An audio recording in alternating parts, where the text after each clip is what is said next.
This next story has to do with holiday time and children who've lost a parent in uniform in the fighting overseas. It's understandable for them to believe that no one else feels the way they do. Sadly, though, there are others who do. Happily, there are also people who've made it their business to make sure these families have something to look forward to this time of year. Here's NBC's Peter Alexander. For all the volunteers who came to greet the line of buses, for all the families who flew in from around the world, it's who's missing that makes this gathering so meaningful.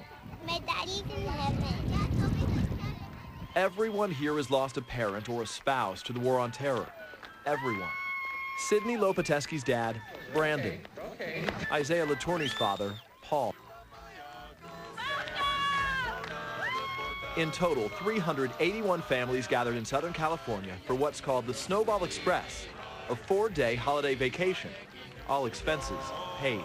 We care about you, we love you, and we will never forget your sacrifice. Thank you so much. God there was a bless you. salute in the sky, plenty of distractions for the kids. Big smile. And for Marisa Avery and Alea Alexander, a family portrait.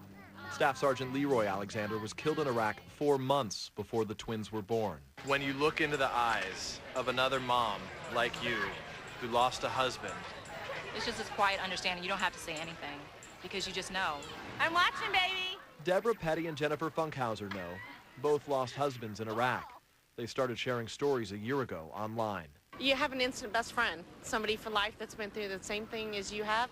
At home in Virginia, John Tafoya is raising 2 girls by himself. Their mom, Jane, died in September of 2006. I mean, what do you tell them after a year, every day to ask?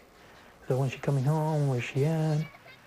In California, John's 8-year-old daughter, Rachel, doesn't feel so alone. It just feels really nice to be around other people like me and my family. No one's pretending this makes the hand life dealt them any easier. Tomorrow, life will be just as hard, their loss just as great. But at least for a few days, all of these families have reason to smile. Peter Alexander, NBC News, Foothill Ranch, California.